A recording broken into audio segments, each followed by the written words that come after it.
धन्यवाद करता रहूंगा, धन्यवाद धन्यवाद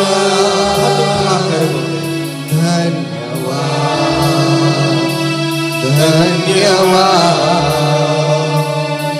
धन्यवाद धन्यवाद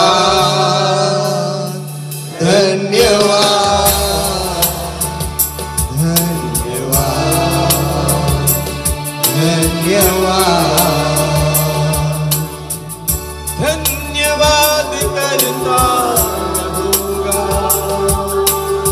यीशु धन्यवाद करता रहूंगा, मैं धन्यवाद करता रहूंगा, यीशु धन्यवाद करता रहूंगा।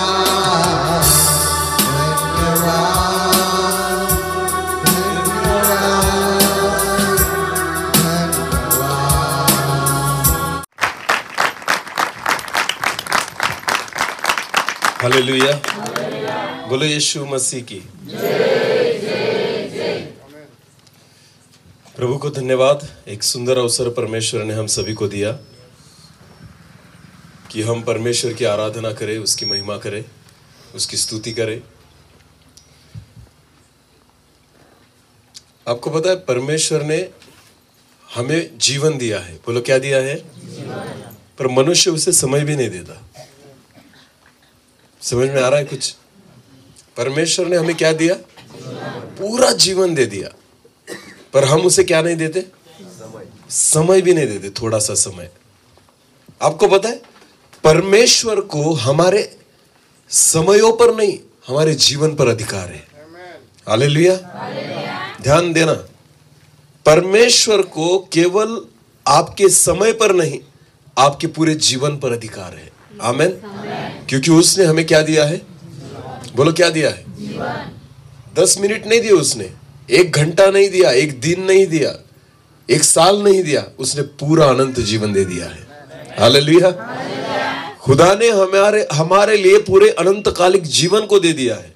और इसलिए परमेश्वर को केवल हमारे 1 दिन पर नहीं, 2 घंटे पर नहीं, परमेश्वर को हमारे पूरे जीवन पर अधिकार है। आमेन। और इसलिए ये हमें पता चलना चाहिए, हमें समझना चाहिए कि परमेश्वर को हमारे पूरे जीवन पर अधिकार है। तो जो समय हम उसे कुछ नहीं दे पाते, ये समय हमने नहीं दिया, उसने हमें दिया है। हालेलुया। पर बहुत सारे लोग कहते हैं कि मुझे वक्त नहीं, मेरे पास टाइम नहीं। आपको पता है आपका टाइम आपका है ही नहीं, क्योंकि पूरा जीवन ही उसी ने दिया है। हालेलुया। हाँ, अगर उसने वो जीवन निकाल लिया ना, तो आपके पास 1 मिनट भी नहीं बचेगा खुद के लिए। समझ में आ रहा है?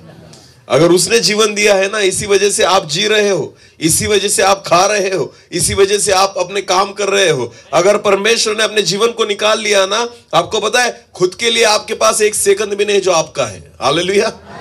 हम अपनी इच्छा से 1 सेकंड भी नहीं जिंदा रह सकते अगर परमेश्वर ने जीवन को निकाल लिया। इसलिए एक बात ध्यान देकर सुने, अगर हम जीवित हैं तो ये खुदा ने दिया हुआ जीवन है, हर समय पर उसका अधिकार है।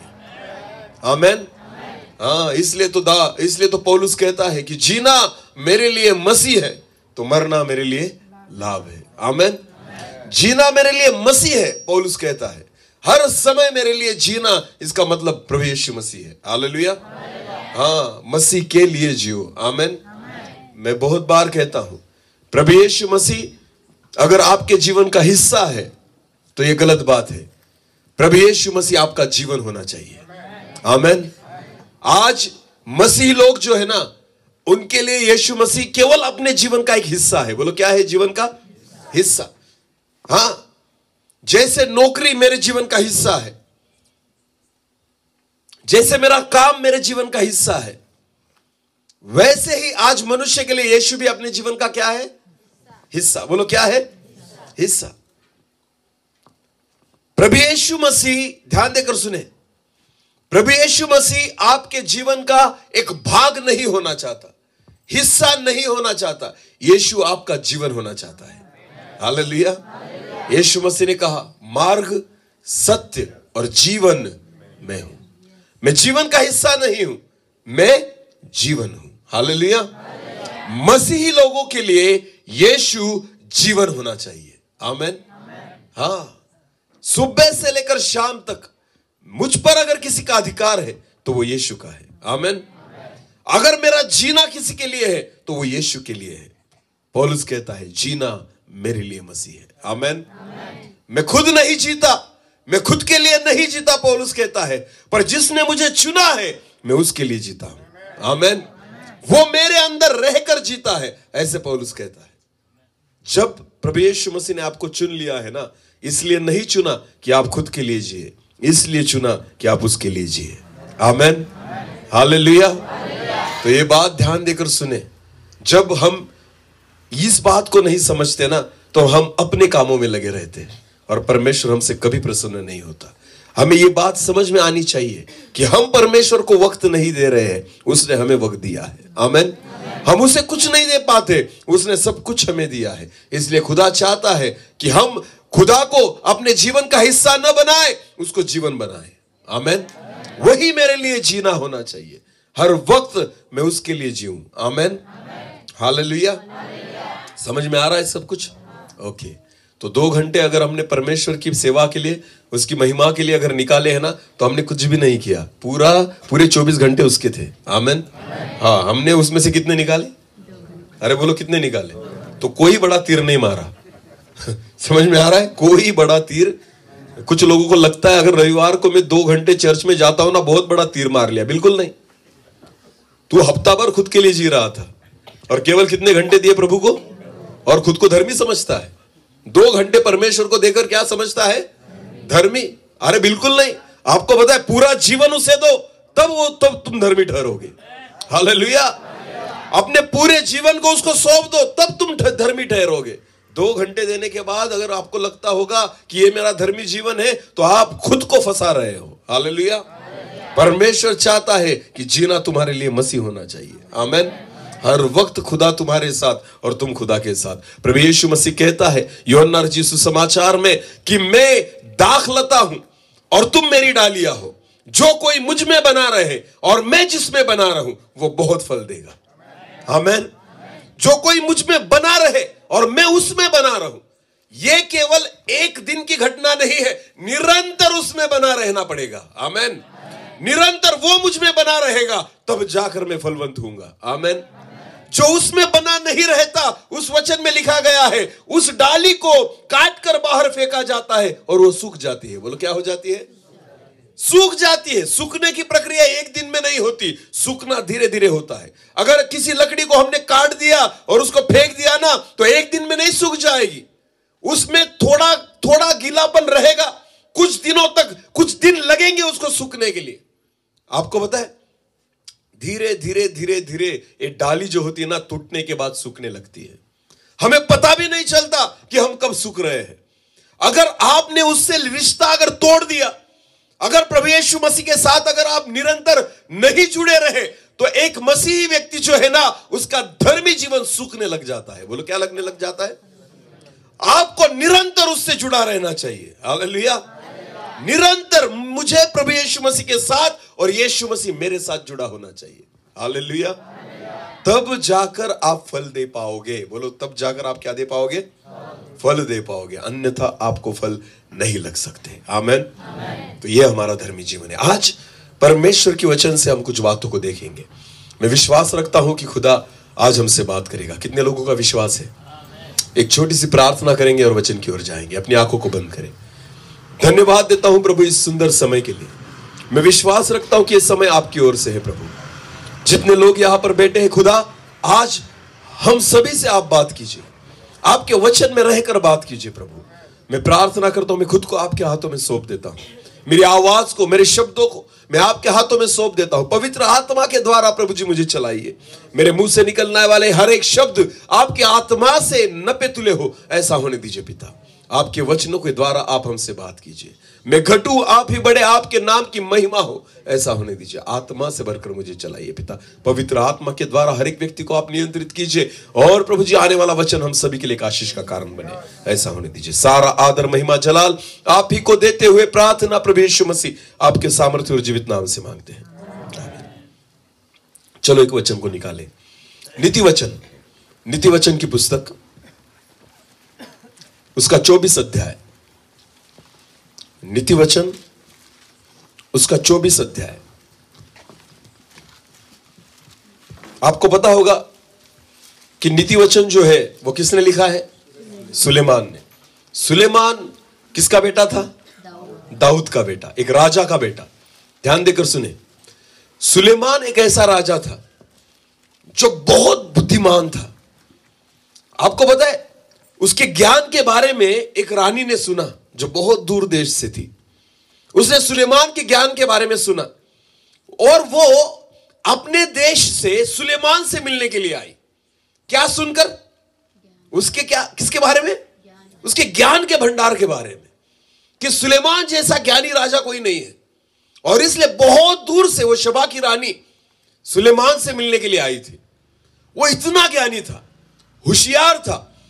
परमेश्वर ने उसको वरदान दिया था क्योंकि उसने मांगा था कि परमेश्वर मुझे ज्ञान से भर, और खुदा ने सुलेमान को अद्भुत ज्ञान से भरा था।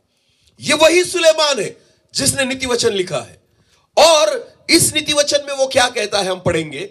नीति वचन उसका 24 अध्याय और वचन 30 से लेकर पढ़ेंगे। चलो, नीति वचन 24 और वचन 30 से लेकर आगे। मैं आलसी के खेत के पास से, ध्यान देकर सुने, सुलेमान कहता है मैं आलसी के खेत के पास से और निर्बुद्धि मनुष्य की दाख की बारी के पास से होकर जाता था। और निर्बुद्ध मनुष्य की दाख की बारी से होकर जाता था। हालेलुया। अभी ध्यान देकर सुने, सुलेमान क्या कहता है कि मैं आलसी के खेत के पास से जा रहा था। बोलो, किसके खेत के पास से? आलसी का मतलब क्या होता है? हाँ, क्या बोलते हैं उसमें? आलसू, बराबर। हाँ, आलसी पता है ना आपको किसे कहते हैं? हाँ, आलसी वो व्यक्ति है जिसके सामने खाना पड़ा है पर खाने के लिए परिश्रम नहीं करना चाहता। समझ में आ रहा है? हाँ, लगता तो है कि मैं बाइबल पढ़ूं पर आलस के कारण नहीं पढ़ पाता, उसे आलस कहते हैं। क्या कहते हैं? तो फिर पढ़ना उसी वचन को, ध्यान देकर सुने। हाँ, मैं आलसी के खेत के पास से, सुलेमान कहता है कि मैं आलसी के खेत के पास से और निर्बुद्धि मनुष्य की दाख की बारी के पास से, और निर्बुद्ध मनुष्य की दाख की बारी के पास से होकर जा रहा था। हालेलुया। उसको कैसे पता चला कि यह खेत आलसी का है? वहां पर बोर्ड लगा था कि यह खेत आलसी का है। कोई लगाएगा? कोई लगाएगा अपने बारे में कि मैं आलसी हूं? देखो, ध्यान देकर सुने, इस वचन में सुलेमान कहता है कि मैं आलसी के खेत के पास से और निर्बुद्ध के खेत के पास से जा रहा था। कैसे पता चला सुलेमान को कि यह खेत और यह दाख की बारी एक आलसी की है, एक मूर्ख व्यक्ति की है? कोई अपनी मूर्खता का बोर्ड नहीं लगाता। फिर सुलेमान को कैसे पता चला? जब वो उस खेत के पास से जा रहा था ना, सुलेमान कहता है यह आलसी का खेत है, यह एक मूर्ख व्यक्ति की दाख की बारी है। इसका कारण है, आगे पढ़ना, अगले वचन में पता चलेगा। हाँ, तो क्या देखा कि जब उस खेत को उसने देखा तो क्या देखा कि वह सब कहीं कंटीले पेड़ भर गए हैं। उस खेत में सब कटीले पेड़ भर चुके हैं और वह बिच्छू पौधों से ढक गई है। और वो खेत जो है ना, बिच्छू पौधे किसको कहते हैं? गुजराती में इस वचन को क्या लिखा है? पढ़ना इस वचन। हाँ, हाँ, नहीं, ये मराठी में ना बराबर लिखा है। ये जो हाँ, बराबर है क्या? ये ऐसा पौधा है, बिच्छू पौधा। किसको कहते हैं पता है आपको? बिच्छू पौधा। अगर आप उस पौधे को अगर छू ले तो आपको खुजली आने लग जाती है। क्या आने लग जाती है? खुजली। समझ में आ रहा है? ऐसे पौधों से वो खेत भर चुका था। उस वचन को फिर पढ़ेंगे, 31 वचन को। तो क्या देखा कि जब सुलेमान उस खेत के पास से जा रहा था, उसने क्या देखा कि वह सब कई कटीले पेड़ भर गए हैं। वो खेत जो है ना, कटीले पेड़ों से भर चुका था और वह बिच्छू पौधों से ढक गई है। और पूरा खेत और दाख की बारी बिच्छू पौधों से ढक चुकी थी और उसके पत्थर का बाड़ा गिर गया है। और उस खेत के पत्थर का बाड़ा गिर चुका था। ध्यान देकर सुने, जब सुलेमान ने उस खेत की अवस्था को देखा ना, तब उसको पता चला यह आलसी का खेत है। बोलो, किसका खेत है?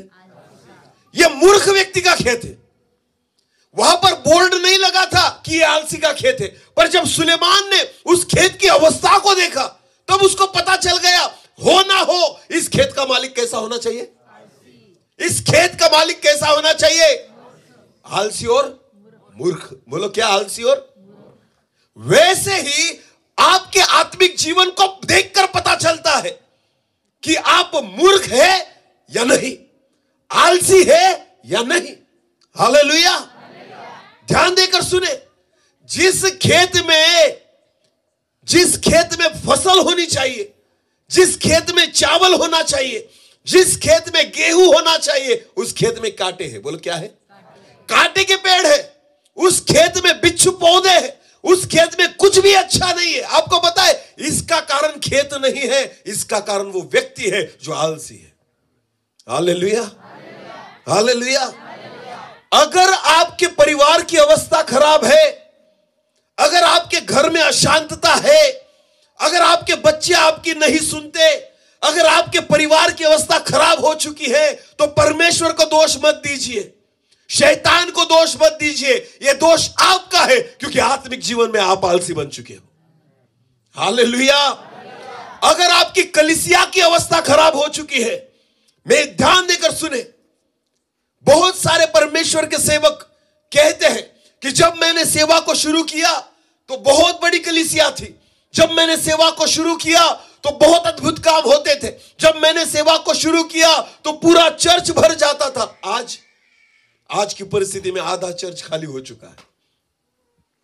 आज की परिस्थिति में वो काम नहीं होते, आज की परिस्थिति में कोई चंगा नहीं होता, आज की परिस्थिति में कलीसिया के लोग दारू पीने लग गए, आज की परिस्थिति में कलीसिया में व्यभिचार चल रहा है, आज की परिस्थिति में व्यभिचार और पापों ने जगह ले ली है। आपको पता है कैसे ये कटीले पेड़ उग गए? क्योंकि आप आलसी बन चुके हो। जब हम आलसी बन जाते हैं ना, तब शैतान को अवसर मिलता है और वो वहां पर कटीले पेड़ों को लगाता है। Hallelujah, hallelujah. ध्यान देकर सुने, हमने क्या किया था फर्क नहीं पड़ता, आज तुम क्या कर रहे हो उससे फर्क पड़ता है। मैंने शुरुआत तो बहुत अच्छी की थी, पर आज आप कहां हो? आज परमेश्वर आपसे पूछता है, आपकी अवस्था को देखकर क्या लगता है आपको कि क्या मैं आलसी हूं या नहीं?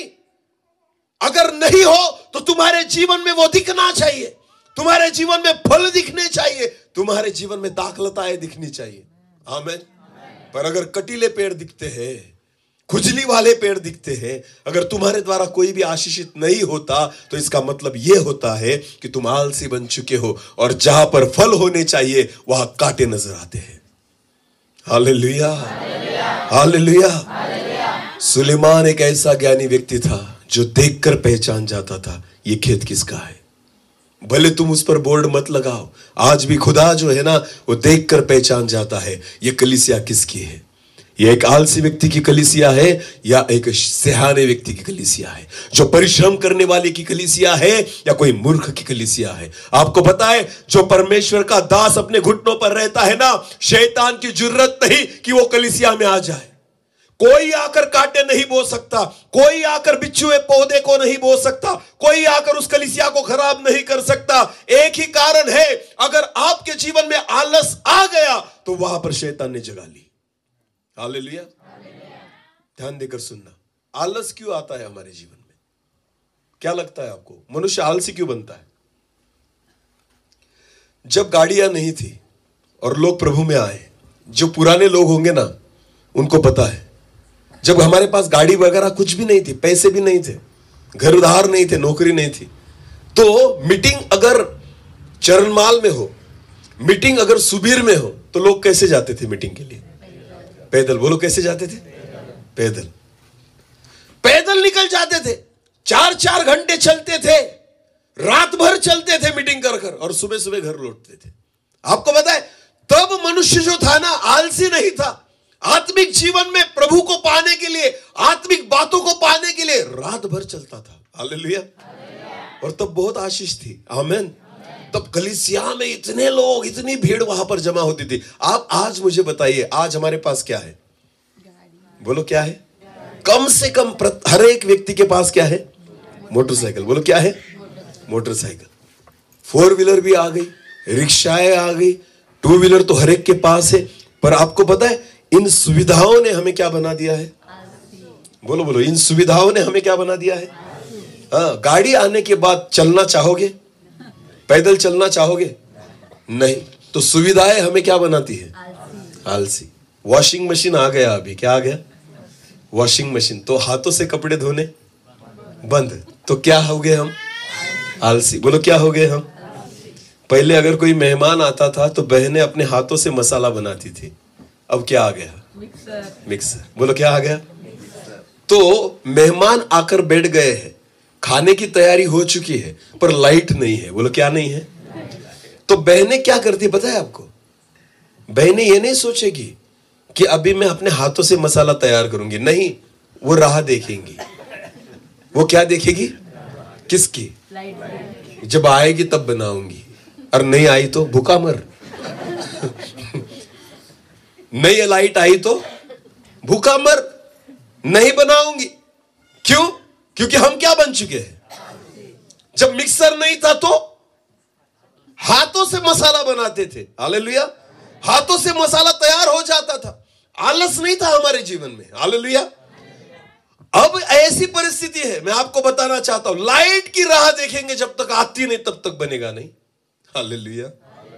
सच है या झूठ? घर में अगर गैस खत्म हो जाए ना तो चूल्हे पे नहीं बनाएंगे। चूल्हे पे पति को कहेंगे जाओ नवापुर से क्या लेकर आओ, सुबीर से क्या लेकर आओ, गैस। 2 घंटे बाद में बनाएंगे, पहले गैस चाहिए मुझे। क्या चाहिए? और पहले किस पर खाना बनाते थे? चूल्हे पर। बोलो किस पर? चूल्हे पर। जब गैस नहीं था ना, आलसी नहीं थे, अब गैस आ गया तो क्या होगी? तो सुविधाएं हमें क्या बनाती है? अरे बोलो, सुविधाएं हमें क्या बनाती है? हाँ, जब तक सुविधाएं नहीं थी ना तब तक हम आलसी नहीं थे। आपको पता है, वैसे ही आत्मिक जीवन में भी बहुत सारी सुविधाओं ने हमें क्या बना दिया है? हाँ, जब YouTube नहीं था ना तो वचन सुनने मीटिंग में जाते थे। बोलो वचन सुनने कहाँ जाते थे? अब कहाँ बैठकर सुनते हैं? अरे बोलो कहाँ बैठकर सुनते हैं? जब कम दाम में मिले तो कोई ये की ले। एक एडवर्टाइज आती थी टीवी पर, कौन सी? जब कम दाम में मिले तो कोई ये क्यों ले, वो ना ले। आज शॉर्टकट चाहिए हमें। बोलो क्या चाहिए? अरे अगर घर पर बैठकर सुन सकते तो मीटिंग में जाने की क्या जरूरत है? हम क्या बन गए हैं? अरे बोलो क्या बन गए? चलो एक बात, प्रकाशित वाक्य उसका पहला अध्याय वचन 3 को निकाले। प्रकाशित वाक्य उसका पहला अध्याय वचन 3।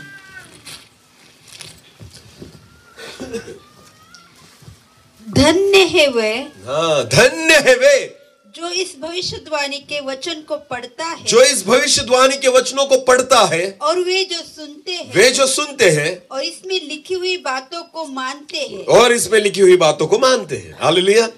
हाँ, तो भविष्यवाणी वचनों को 3 बारे में लिखा गया है। यहाँ पर क्या क्या लिखा है? वहां पर जो इस भविष्यवाणी के वचनों को पढ़ता है। बोलो पढ़ता है। दूसरा सुनता है, और तीसरा मानता है। कितनी बातें हैं? 3। धन्य है वे जो इस वचनों को पढ़ता है, सुनता है और मानता है। 3 बातों के बारे में लिखा है। अभी मेरी ओर देखो, ध्यान देना, खुद ही जवाब देना। पढ़ना, वचन को सुनना और वचन को मानना, इनमें से इन दिनों में हम सबसे ज्यादा क्या करते हैं? हम वचन पढ़ते हैं, ज्यादा सुनते हैं या मानते हैं? तीनों में से ज्यादा हम क्या करते हैं? सच जवाब देना। हाँ, जोर से बोले। हाँ, सुनते हैं। क्या करते हैं? मीटिंग में गए, वचनों को, यूट्यूब पर गए, वचनों को, फेसबुक पर गए, वचनों को, व्हाट्सएप पर गए, वचनों को। तो सबसे ज्यादा कौन सा कार्यक्रम चलता है इन दिनों में? सुनने का। बोलो कौन सा? बाइबल कहता है जो इन वचनों को पढ़ता, सुनता और मानता वो धन्य है। हालेलुया। तो सबसे ज्यादा हम क्या करते हैं? सुनते हैं। बोलो क्या करते हैं? चलो बराबर जवाब दिया। अभी और एक सवाल, पढ़ना, सुनना और मानना, इनमें से सबसे कम हम किस बात को करते हैं? सबसे कम पढ़ना, सुनना और मानना, तीनों में से सबसे कम कौन सी चीज करते हैं? बोलो। हाँ, फिर भी शर्म नहीं आती, अपने मुंह से कहते हैं क्या? सबसे कम क्या करते हैं? माने। इससे बड़ी बेशर्मी क्या है? बोलो मुझे, बोलो क्या है इससे बड़ी बेशर्मी? हमें पता है कि सबसे कम हम क्या करते हैं, और सबसे अधिक करने की जरूरत क्या है? बोलो क्या है? सुनना ज्यादा नहीं, मानना ज्यादा होना चाहिए। यीशु मसीह ने कहा केवल सुनने वाले नहीं वरन वचन के अनुसार चलने वाले बनो। जिसके कान हो वो सुने, पर प्रभु कहता है केवल सुनने वाले नहीं वचन के अनुसार चलने वाले बनो। हालेलुया। और इन दिनों में कलीसिया सुनने वाली है, मानने वाली, क्योंकि कलीसिया क्या बन चुकी है? आलसी। क्योंकि सुनने में परिश्रम नहीं है। खाना बनाते हुए भी हम क्या कर सकते हैं?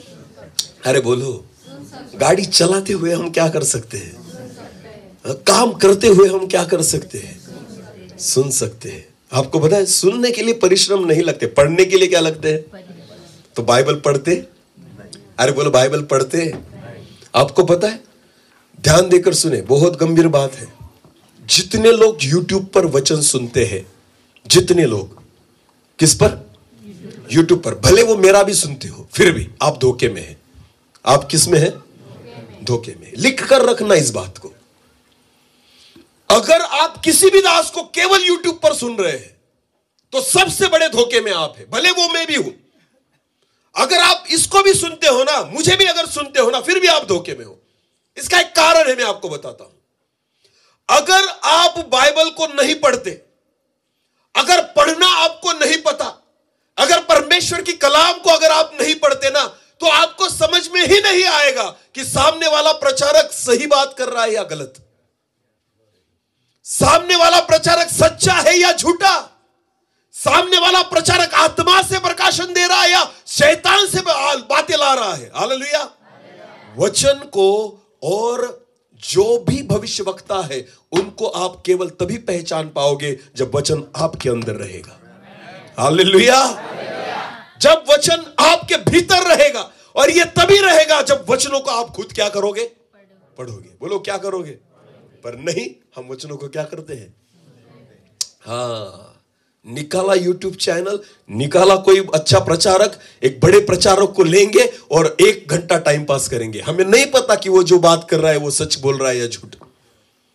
सबसे बड़ा धोखा इन दिनों में यही है। हालेलुया। इसका कारण है, मैं आपको बताना चाहता हूं, क्योंकि कलीसिया क्या बन चुकी है? विश्वासी क्या बन चुके हैं? आलसी। और जो आलसी होते हैं ना, उनके खेतों में केवल कांटे और बिच्छुए पौधों को पाया जाता है, वहां पर फल नहीं पाए जाते। हालेलुया। वहां पर क्या नहीं पाए जाते? फल नहीं पाए जाते। यह आलस है जिसने आपको आलसी बना दिया है। हम केवल क्या करना चाहते हैं? सुनना चाहते हैं। पढ़ना और मानना तो दूर की बात है। बोलो मानना क्या है? हम पढ़ भी लेंगे थोड़ा बहुत हम क्या करते हैं? पढ़ते भी हैं, और बहुत सारा हम सुनते हैं, पर मानते बिल्कुल नहीं। बोलो मानते? हाँ, हम केवल सुनने में खुश हैं। वाह बहुत अच्छा वचन था, क्या प्रचारक था, वाह बहुत अच्छी बात की। अरे पर माना तूने माना उस वचन को?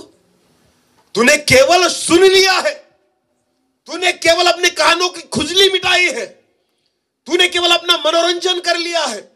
मैं आपको बताना चाहता हूं, परमेश्वर जब हमसे बात करता है ना, वो हमारे टाइम पास के लिए, मनोरंजन के लिए बात नहीं करता। खुदा की इच्छा है कि तुम सुनो और उसे मानो, तुम उसके अनुसार चलो, तब जाकर आशीषित होंगे।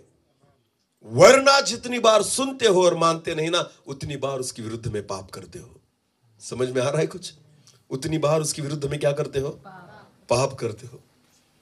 सुनने के लिए नहीं, मानने के लिए वचनों को सुनो। आमेन। हाँ, खुदा के वचन मानने के लिए है। आमेन। उसकी आज्ञाओं को मानना सीखे। आपको पता है, यह ऐसे आलसी लोग हैं आज आत्मिक जो। मुझे एक बात बताइए, कोई बीमार होता है ना, बीमार, तो हम किससे प्रार्थना करवाते हैं? कौन से पास्टर से नहीं, केवल उसमें भी कैटेगरी है। हाँ, प्रार्थना करवाने के लिए भी क्या है? कैटेगरी है। हर एक से नहीं करते। जिसको क्या मिला है? दान। बोलो क्या मिला है? चंगाई का। हमारे पास मोबाइल नंबर होते हैं किसके? अरे बोलो, ऐसे सेवकों के जिनको क्या मिला है? सिटी में अगर निकल जाओ ना, शहर में बड़े वाले, सूरत वगैरह में, व्यारा में, तो वहां पर अगर आपको भूख लगे ना तो नंबर होते लोगों के पास। क्या होते हैं? नंबर। पिज्जा मंगवाना है तो किस पे मंगवाएंगे? अरे बोलो ना, क्या करना पड़ेगा? केवल बोलो, डायल करो। आपके घर कौन वो क्या देकर जाएगा? खाना जो है ना, आपको लेने जाने की जरूरत नहीं है। आपको कहां मिलेगा? घर पर। ये भी आलसी है हम। क्या है?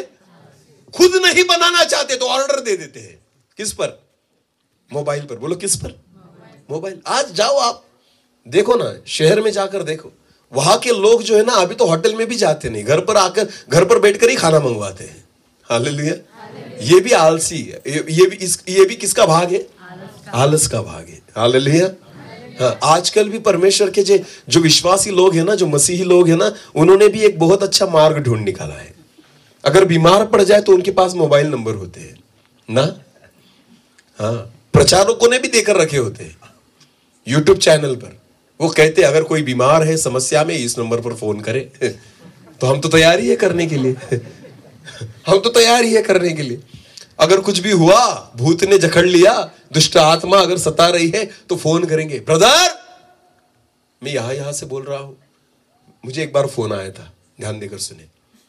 बहुत महीने हो गए, मुझे मुंबई की तरफ से कहीं से एक बहन का फोन आया था, और उसने कहा, उसने पहले भी कभी फोन किया होगा मुझे प्रार्थना के लिए, तो उसने मुझे कहा, ब्रदर मुझे पहचाना? मैंने कहा नहीं। ब्रदर मैंने आपको फोन किया था मेरे बेटे के लिए प्रार्थना करने के लिए। मैंने कहा हाँ, बोलिए सिस्टर।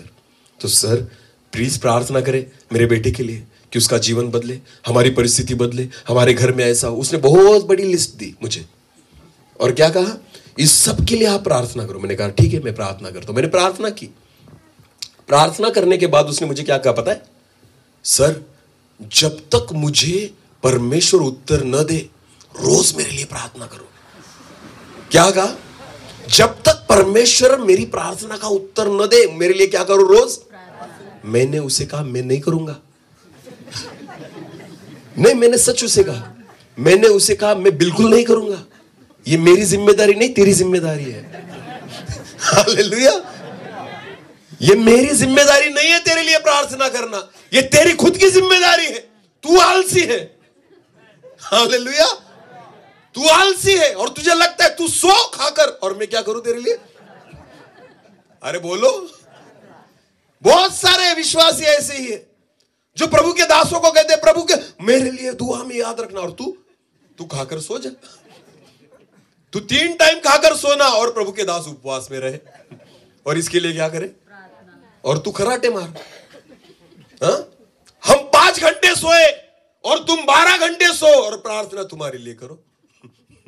वाह रे वाह, आलसी हो, कांटे ही उगेंगे तुम में। समझ में आ रहा है? 12 घंटे सोने वालों, क्या लगता है आपको फल देंगे तुम? बिल्कुल नहीं। हाँ, एक प्रभु का दास 5 घंटे की नींद लेता है और 4-4 घंटे प्रार्थना करता है, तब जाकर उसकी प्रार्थना कौन सुनता है? खुदा। बोलो कौन सुनता है? और तुम 10 घंटे सोते हो 3 टाइम खाकर, और तुम्हें लगता है कि प्रभु का दास तुम्हारे लिए प्रार्थना करे और तुम्हारे लिए प्रार्थना सुनी जाए? बिल्कुल नहीं होगा। समझ में आ रहा है कुछ? हाँ, ये आलसी लोग हैं जिनको लगता है कि परमेश्वर के दास उनके लिए प्रार्थना। ये शॉर्टकट है। ये मसीही जीवन में एक आलस है कि अगर तुम दूसरों से प्रार्थना करवाते हो ना, इसका मतलब यह है कि तुम खुद नहीं करना चाहते। तुम्हारी इच्छा है कि कोई तुम्हारे लिए प्रार्थना करे और तुम चंगे हो जाए। क्यों तुम खुद उपवास नहीं कर सकते?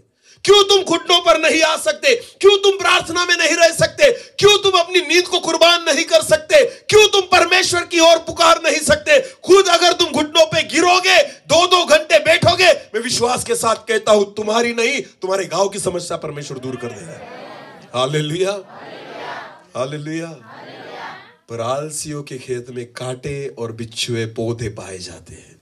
हालेलुया। हाँ, विश्वासी लोग शैतान को दोष देते हैं, शैतान ने मेरे घर की अवस्था ऐसी। उसने नहीं की बाबा, ये तेरा आलस है। ये किसका आलस है? एक वचन को पढ़े, मत्ती रचित सुसमाचार, मत्ती रचित सुसमाचार उसका 13वां अध्याय, मत्ती रचित सुसमाचार उसका 13वां अध्याय और वचन 24 से लेकर आगे पढ़ेंगे। ध्यान देखो, यीशु ने उन्हें एक और दृष्टांत दिया। प्रभु यीशु मसीह ने उनको एक और दृष्टांत दिया। स्वर्ग का राज्य, स्वर्ग का राज्य उस मनुष्य के समान है, उस मनुष्य के समान है जिसने अपने खेत में अच्छा बीज बोया। जिसने अपने खेत में कैसा बीज बोया? अच्छा। अरे बोलो, कैसा बीज बोया? हाँ, आपको पता है कुरिन्थियों की पत्री में लिखा गया है, पौलुस कहता है हम मसीह का खेत है। बोलो क्या है? उसका क्या है? खेत है। आमीन। वो हमें खेत के तौर पर देखता है। हालेलुया। यीशु मसीह ने एक दृष्टांत में कहा था, आपको पता है, उसने चेलों को कहा कि एक बीज बोने वाला क्या बोने निकला? बीज बोने निकला।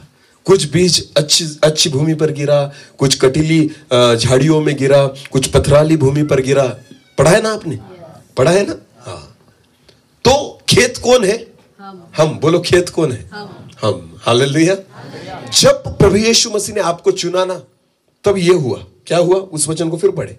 यीशु ने उन्हें एक और दृष्टांत दिया। हाँ? स्वर्ग का राज्य उस मनुष्य के समान है जिसने अपने खेत में अच्छा बीज बोया। अच्छा बीज बोया। जब आपको प्रभु यीशु मसीह के बारे में पता चला ना, अच्छा बीज बोया गया। बोलो क्या किया गया? अच्छा बीज बोया। हालेलुया। कि आप बहुतायत से फल दो, आपकी भूमि आशीषित हो, आप खुद को आशीषित करें। इसलिए जब आपको चुना गया ना, अच्छा बीज बोया गया। आगे पढ़ना। पर जब लोग सो रहे थे, पर बाइबल में ऐसा लिखा है, जब लोग सो रहे थे तो उसका शत्रु आकर गेहूं के बीच जंगली बीज बोकर चला गया। हाँ, कब शत्रु आया? जब लोग सो रहे थे। हाँ, सोते कब है हम? क्या सुलाता है हमें? आलस। बोलो क्या? आलस। हालेलुया। आलसी लोगों का एक ही काम होता है, क्या? बोलो क्या? सोना। बोलो क्या? सोना। उन्हें दो ही सोना अच्छा लगता है, एक पीला वाला और एक ये वाला। सोना। क्या? अरे बोलो ना, सोना। बोलो मेरे पीछे। सोना। हाँ। मैं ऐसे लोगों को जानता हूं, ध्यान देना, कि जब भी वो मुझे मिलते हैं ना, मुझे एक ही बात बोलते हैं, ब्रदर मुझे परमेश्वर ने सपने में ऐसा दर्शन दिया।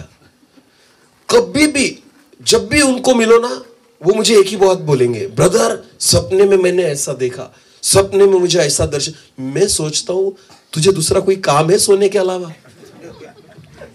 तू ज्यादा सोता है ना, इसलिए सपने देखता है। हालेलुया। थोड़ा जागा भी कर कि खुदा तुझे बात करे। आमीन। हाँ, कुछ होते हैं ऐसे कि जो हर वक्त कहेंगे सपने में मुझे ऐसे दिखाई दिया।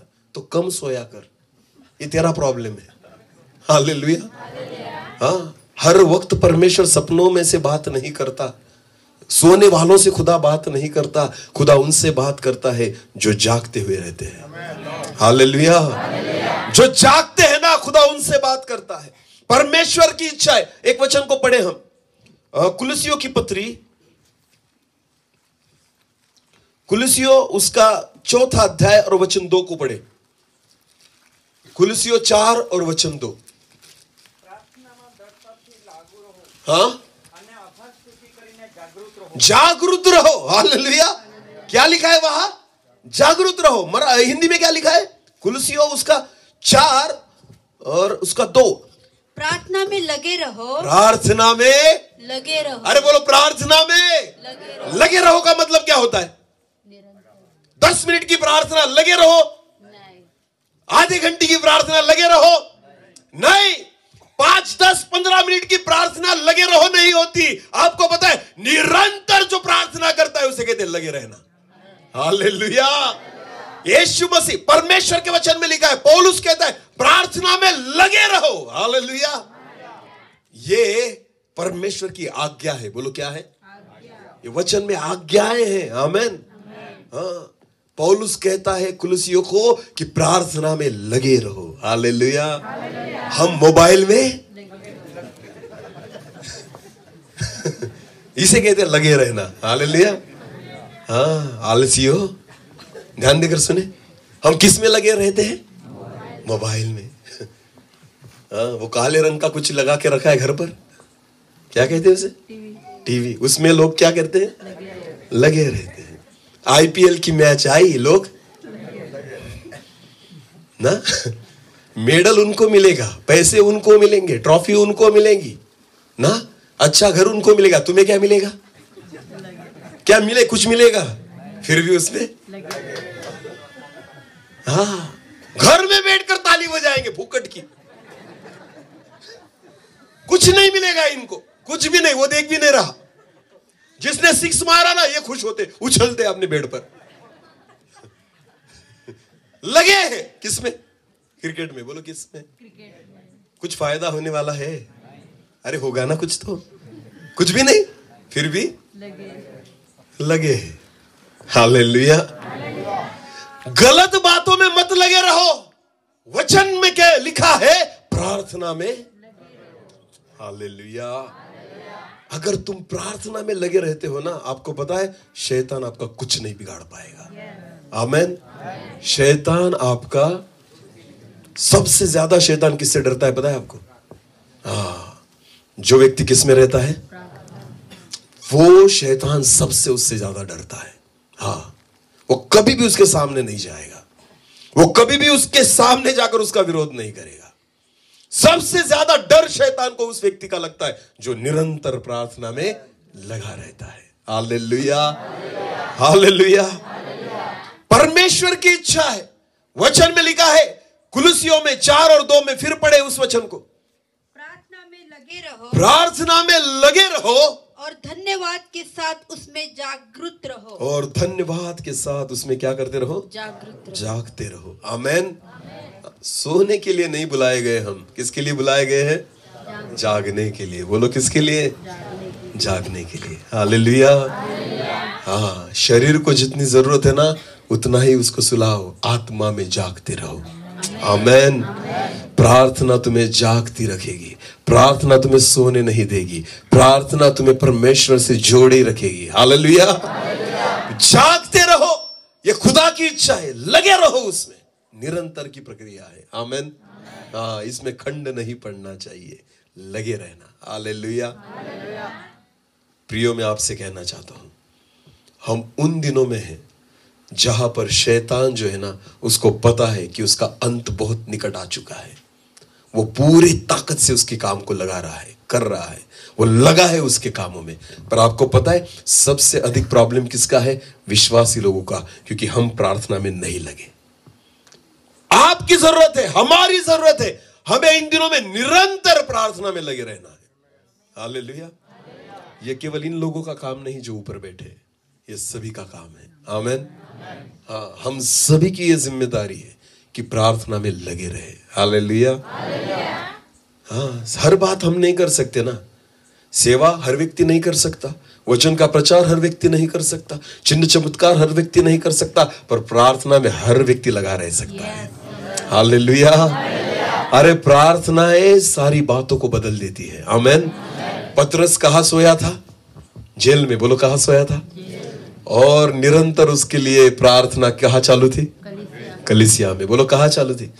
कलीसिया प्रार्थना में लगी थी। बोलो कलीसिया प्रार्थना में। और वहां पतरस कहां पर था? जेल में। बोलो कहां था? हाँ, आपको पता है वचन में लिखा है, जब कलीसिया निरंतर प्रार्थना में लगी थी, आपको पता है वचन का प्रचार पतरस करता था, चिन्ह और चमत्कार पतरस करता था, नई आत्माएं पतरस जीतता था, अद्भुत काम पतरस के द्वारा होते थे। पर आपको पता है इस सारी बातों का रहस्य यह था कि कलीसिया पतरस के लिए निरंतर प्रार्थना में लगी थी। Hallelujah, hallelujah. पतरस वहां पर सोया हुआ था, पर स्वर्गदूत ऊपर से उतर आया, उसको उठाया, उसको हाथों को पकड़कर बाहर लेकर गया। आमेन। जेल के दरवाजे खुल गए। बोलो जेल के दरवाजे, नगर के दरवाजे खुल गए। आपको पता है पतरस को समझ में भी नहीं आ रहा था ये क्या चल रहा है। पतरस को नहीं पता था कि कलीसिया प्रार्थना में लगी है। बोलो कलीसिया प्रार्थना में। अरे बड़े बड़े बंधन टूट जाएंगे जब आप प्रार्थना में लगे रहोगे। हालेलुया। बड़े बड़े दरवाजे खुल जाएंगे जब कलीसिया प्रार्थना में लगी रहेगी। आमेन।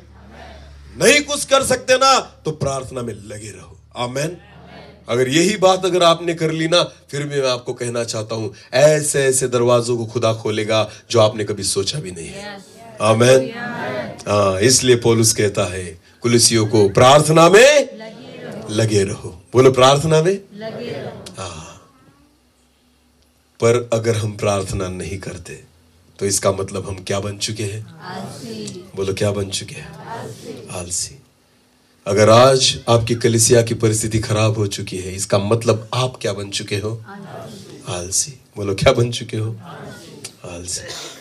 मुझे कभी भी ना लोगों की पुरानी गवाही सुनने में इंटरेस्ट नहीं है। हाँ, बहुत सारे लोग अपनी पुरानी गवाही देते हैं, मैंने ऐसे काम किए, मेरे द्वारा प्रभु ने ऐसे चिन्ह चमत्कार किए, मेरे द्वारा प्रभु ने इतनी आत्माएं जीती। मुझे पता है, एक ही बात बताइए, आज आपके द्वारा प्रभु क्या करता है? कल क्या हुआ फर्क नहीं पड़ता, आज क्या हो रहा है उससे फर्क पड़ता है। आमेन। समझ में आ रहा है कुछ? शाऊल को जब चुना गया ना, अभिषिक्त था। बोलो, क्या था? पर जब वो मरा ना, अभिषेक निकल चुका था। फर्क नहीं पड़ता शुरुआत में क्या हुआ, फर्क उससे पड़ता है कि आपका अंत कैसे हो रहा है। आज आपके द्वारा खुदा क्या कर रहा है। हालेलुया। ध्यान देकर सुने, मेरी ओर देखना। जितने प्रभु के दास यहां पर बैठे हैं, और मैं भी खुद प्रभु की सेवा करता हूं, आपकी सेवा को किस रीति से देखना है मैं आज आपको बताता हूं। ध्यान देकर सुनना। अगर आपको लगता है कि आपकी सेवा बढ़ रही है, क्या हो रही है, तो ध्यान देना। कभी किसी पहाड़ पर चढ़े हैं, किसी पहाड़ पर चढ़े हैं ना, तो जब हम पहाड़ के नीचे खड़े होते हैं तो नीचे वाली जगह बड़ी दिखती है या छोटी? बड़ी। बोलो, कैसी दिखती है? और ऊपर वाला छोटा। बोला, कैसे दिखता है? हाँ, ये सेवा है। बोलो, ये क्या है? जैसे आप सेवा में बढ़ेंगे, जैसे आप अभिषेक में बढ़ेंगे, जैसे आप सामर्थ्य में बढ़ेंगे, जितनी आपकी सेवा बढ़ने लग जाएगी, आप कहां जाएंगे? पहाड़ के ऊपर। बोलो, कहां जाएंगे? ऊपर। तो जब आप ऊपर जाने लगते हो ना, नीचे वाली जमीन कैसी दिखने लग जाएगी? छोटी। बोलो, कैसी दिखने लग जाएगी? और ऊपर वाला पहाड़? बोलो, ऊपर वाली जगह। यह है सेवा। अपने आप को इस रीति से नापे कि पुराना जो है ना वो छोटा दिखना चाहिए, और जो आने वाला है वो बड़ा दिखना चाहिए। हालेलुया। पुरानी पहली सेवा मुझे छोटी दिखनी चाहिए, आने वाली सेवा बड़ी दिखनी चाहिए। आमेन। तब समझना कि हम पहाड़ी पर चढ़ रहे हैं। बोलो, पहाड़ी पर। और जिन लोगों को पुरानी सेवा बड़ी दिखती है ना, आपको पता है उसका मतलब यह होता है कि आपने चढ़ना शुरू नहीं किया। आप कहां खड़े हो? नीचे ही खड़े हो। बोलो, कहां खड़े हो? नीचे ही खड़े हो। यह है सेवकाई। यह अवस्था क्यों है पता है आपको? क्योंकि आप क्या बन चुके हो?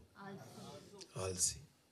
हाँ, अगर यह अवस्था मेरे जीवन में है ना, इसका कारण मैं हूं, क्योंकि मैं आलसी बन चुका हूं। इसलिए सुलेमान कहता है कि मैं एक आलसी के खेत के पास से जा रहा था, एक मूर्ख की दाख की बारी के पास से जा रहा था। उसने देखते ही पहचान लिया कि यह आलसी का ही खेत होगा, क्योंकि वहां पर क्या लगे हैं? कांटे। बोलो, क्या लगे हैं? उस खेत की अवस्था को देखकर वो पहचान गया। आज भी लोगों की आत्मिक अवस्था को देखकर हम पहचान लेते हैं कि वो आलसी है या नहीं। हालेलुया। कलीसिया के अंदर जाते ही समझ में आ जाता है कि ये कलीसिया किसकी है। मैं किसी की निंदा नहीं करना चाहता, मैं किसी को कमजोर नहीं देखना चाहता, मैं किसी को बुरा नहीं कहना चाहता, पर आपको पता है ये वचन है। हालेलुया। ये मैं नहीं कह रहा, ये परमेश्वर का वचन है। हालेलुया। जब खुदा आपके चर्च से बाहर जाए और देखते देखते जाए ना, तो उसे ये नहीं दिखना चाहिए कि ये आलसी का खेत है। हालेलुया। कांटे नहीं दिखने चाहिए, कूट कटारे नहीं दिखने चाहिए, वहां पर बिच्छुए पौधे नहीं दिखने चाहिए। आपको पता है वहां पर फसल दिखनी चाहिए। आमीन। वहां पर फल दिखने चाहिए, नई नई आत्माएं दिखनी चाहिए। हालेलुया। हालेलुया। जब हमारी अवस्था इस रीति से होती है ना, तो समझ लेना ये आलस है। बोलो, ये क्या है? आलस है। हमने प्रार्थना करना छोड़ दिया है, हमने प्रभु की उपस्थिति में बैठना छोड़ दिया है, हमने उसके साथ वक्त को गुजारना छोड़ दिया है। ये आत्मिक आलस है। और जिस व्यक्ति के जीवन में आत्मिक आलस आ गया, कांटे और बिच्छुए पौधे उसके जीवन में नजर आने लग जाते हैं, सारी परिस्थितियां विपरीत होने लग जाती है। और इसलिए खुदा की इच्छा है कि आलस को हमारे जीवन में से निकाल कर बाहर फेंके। हालेलुया। समझ में आ रहा है कुछ? हाँ, मत्ती रचित सुसमाचार जिस वचन को हमने पढ़ा उसमें लिखा है कि जब लोग सो रहे थे, हाँ तो क्या हुआ? पर जब लोग सो रहे थे, जब लोग अपने नींद के कारण, आलस के कारण सो रहे थे, तो उसका शत्रु आकर गेहूं के बीच जंगली बीज बोकर चला गया। तब शत्रु को जगह मिली जंगली बीज बोने के लिए। हालेलुया। तब कांटे के बीज बोए गए, तब बिच्छुए पौधों के बीज बोए गए। समझ में आ रहा है? जब लोग क्या कर रहे थे? सो रहे थे। और सोना आलस है। बोलो, सोना क्या है? हाँ, आलस के कारण ही आज ऐसी परिस्थितियां बहुत सारे परिवार में है। हालेलुया। जिस वचन को हमने पढ़ा ना, नीति वचन, उसका 24 अध्याय और वचन 31 को पढ़ेंगे फिर एक बार, ध्यान देकर सुने अभी।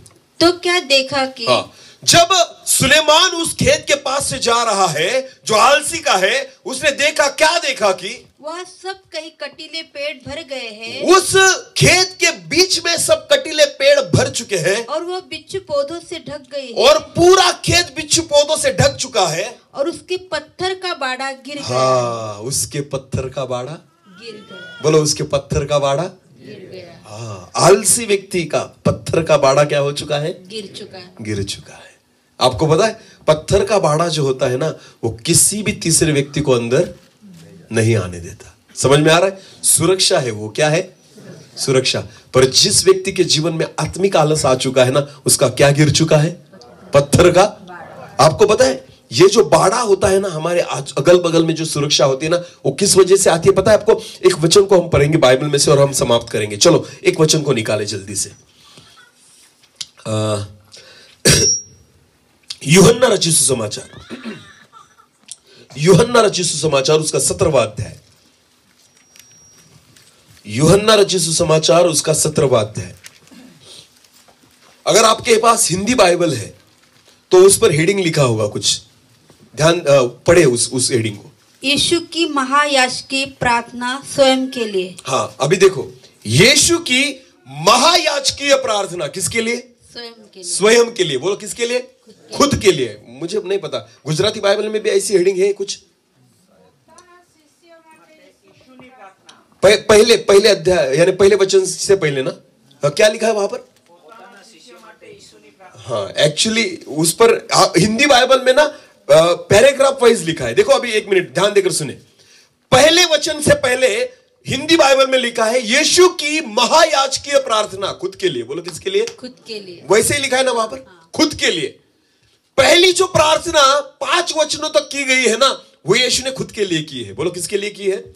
खुद के लिए। उसने खुद के लिए बाड़ा बनाया। बोलो, खुद के लिए क्या बनाया? बाड़ा बनाया।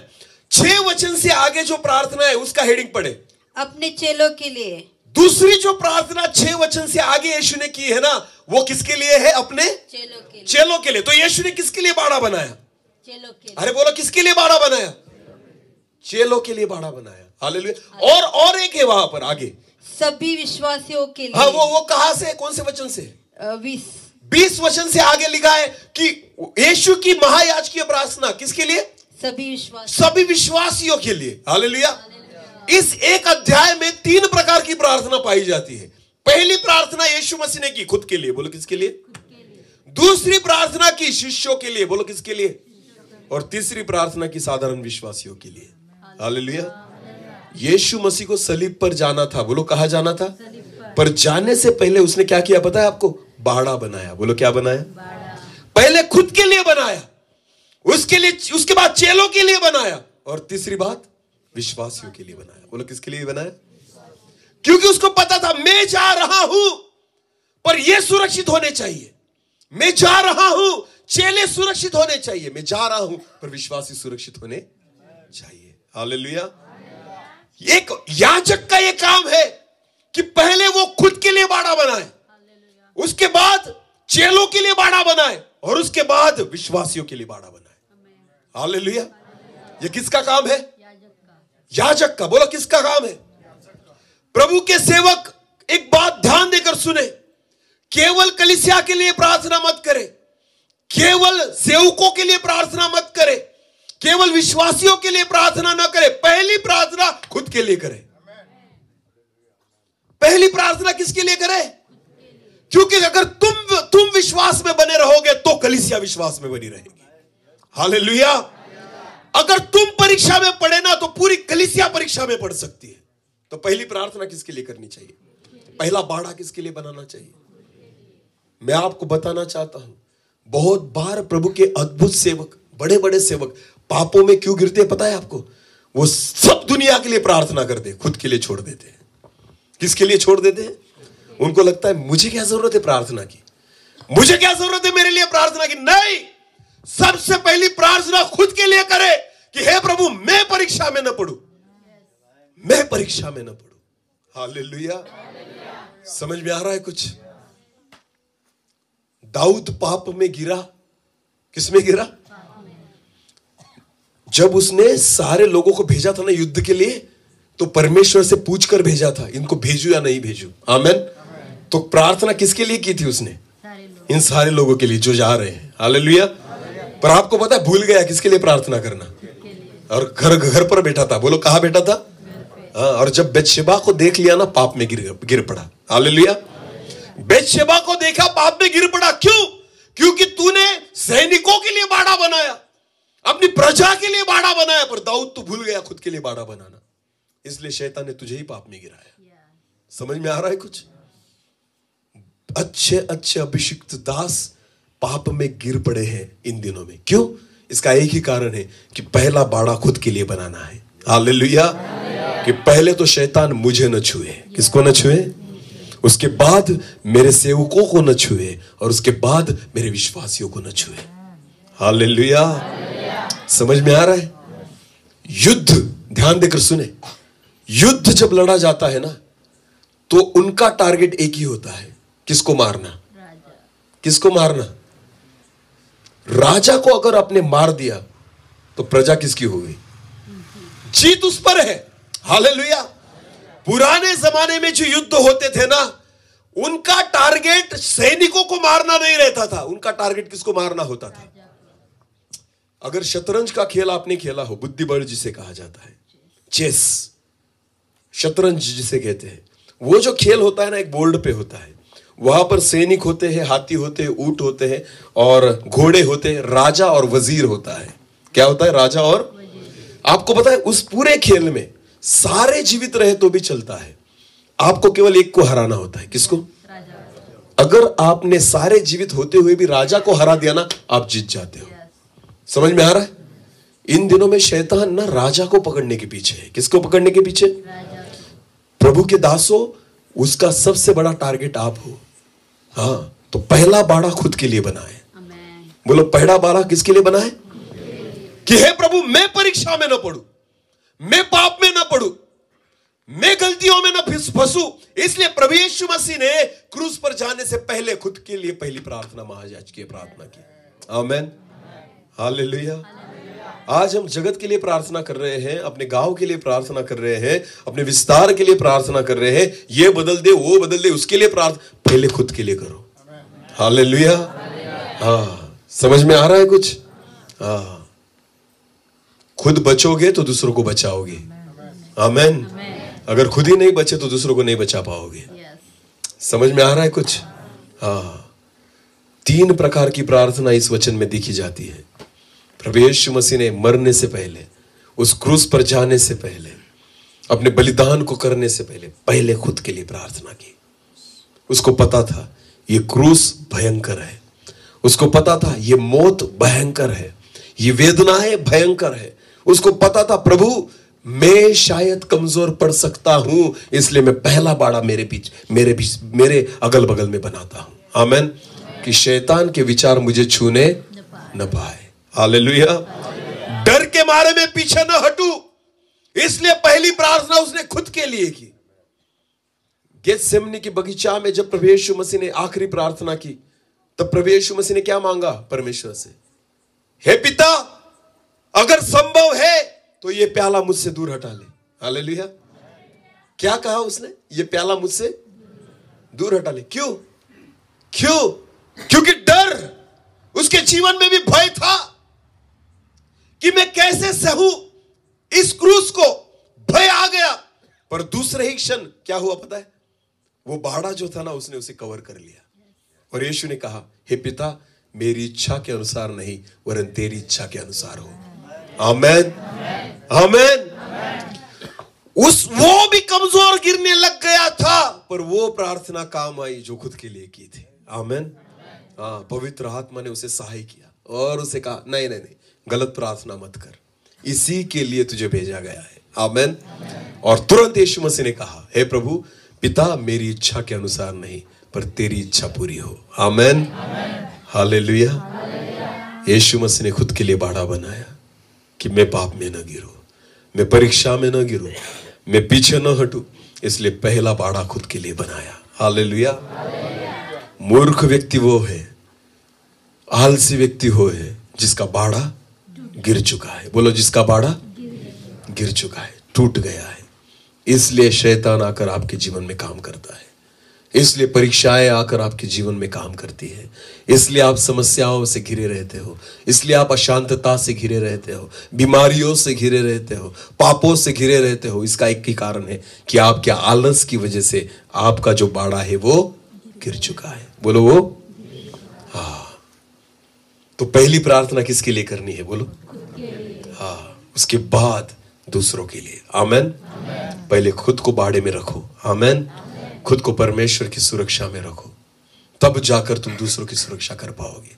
हालेलुया। हाँ, आजकल यही बातें हैं प्रियो। आत्मिक जीवन में आलस होने के कारण आज मनुष्य जो है ना, उसकी परिस्थिति उस खेत के समान हो चुकी है, या उस दाग की बारी के समान हो चुकी है जिसमें कटीले पौधे और जिसमें बिच्छुए पौधे पाए जाते हैं, जहां पर कुछ भी अच्छा नहीं दिखता।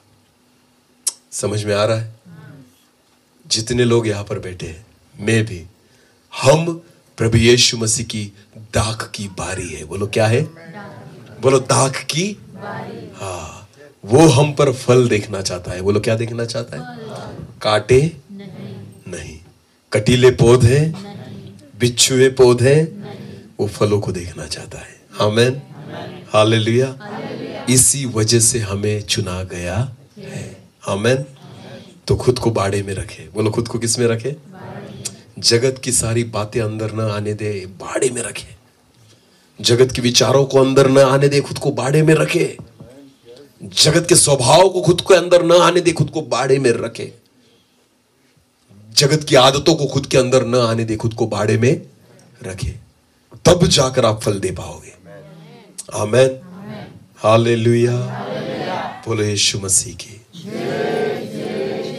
और बाड़ा गिरने का कारण एक ही है, हमारा आत्मिक आलस। बोलो, हमारा आत्मिक आलस।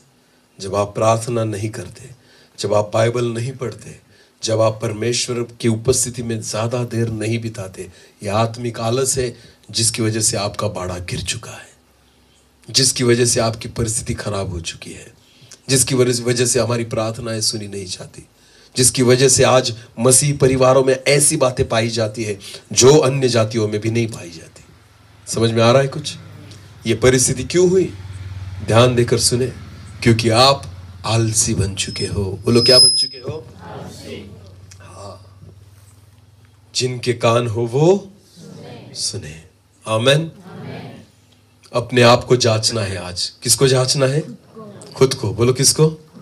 हाँ, अगर आप विश्वासी हैं तो अपने घर को देखें, अगर आप सेवक हैं तो अपनी कलीसिया को देखें। आपको पता चल जाएगा कि आप आलसी है या नहीं। हाँ, कलीसिया बढ़ती जा रही है तो आप आलसी नहीं हो, कलीसिया घटती जा रही है तो आलसी हो। ये मैं नहीं कहता, ये परमेश्वर का वचन कहता है। हाँ, ये आत्मिक आलस है। अगर आपके परिवार में आपके बच्चे बिगड़ रहे हैं तो आप आलसी हो। आपके परिवार में अशांतता है, आप आलसी हो। आपके परिवार में सुख और शांति और चंगाई नहीं है, आप आलसी हो। इसके कारण कोई नहीं, इसके कारण आप खुद हो। जब आप आलस को बाहर निकालकर फेंक दोगे, घुटनों पर आ जाओगे, मैं विश्वास के साथ कहता हूं, बाड़ा फिर खड़ा हो जाएगा, सुरक्षा फिर खड़ी हो जाएगी। आमेन। और कोई भी शत्रु आकर खराब बीज को नहीं बो पाएगा। आमेन। केवल फल और फल ही पाया जाएगा। समझ में आ रहा है कुछ? प्रभु की इच्छा है आत्मिक आलस को निकाल कर फेंक दे। आमेन। प्रियो, क्या रखा है उस मोबाइल में जो घंटों बिता देते हो उसमें? कुछ भी नहीं है, कुछ भी नहीं है।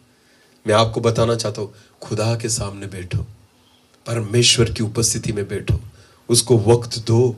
आपको पता, मैंने आपको बोला वक्त देना नहीं है उसे, हमारा वक्त उसी का है। हालेलुया।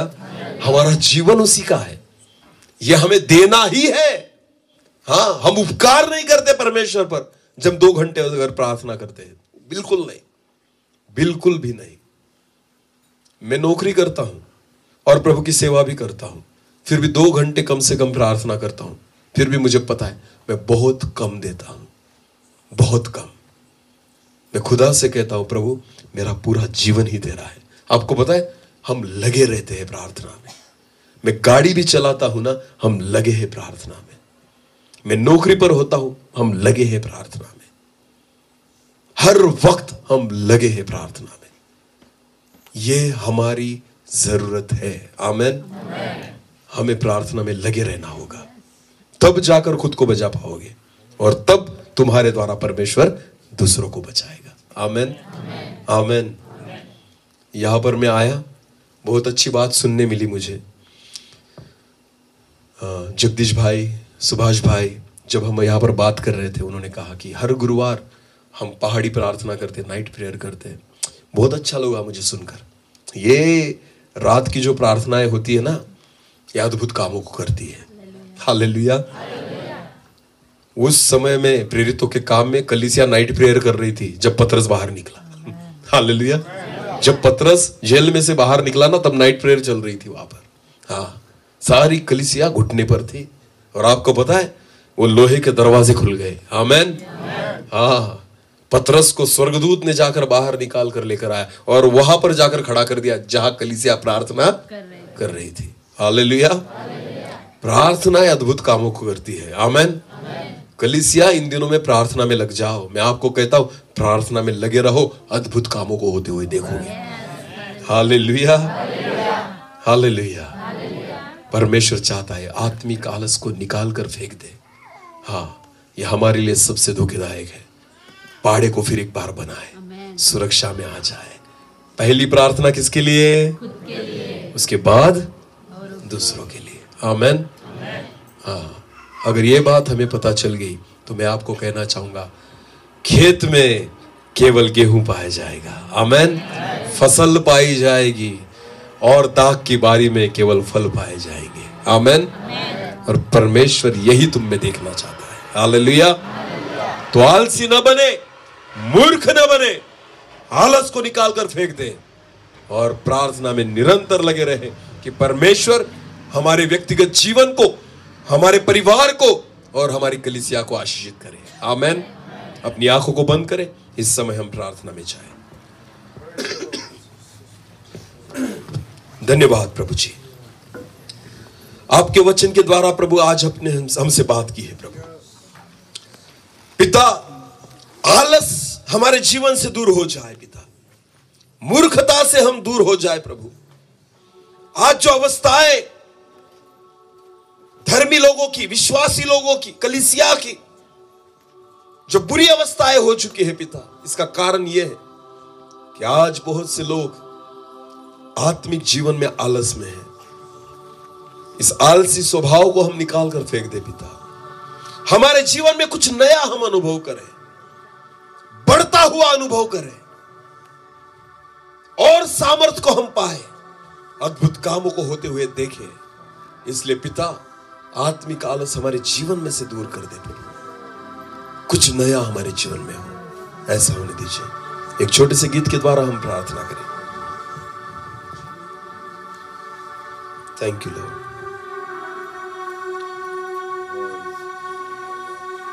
अपनी आंखों को बंद रखें, इस समय हम प्रार्थना में जाएं।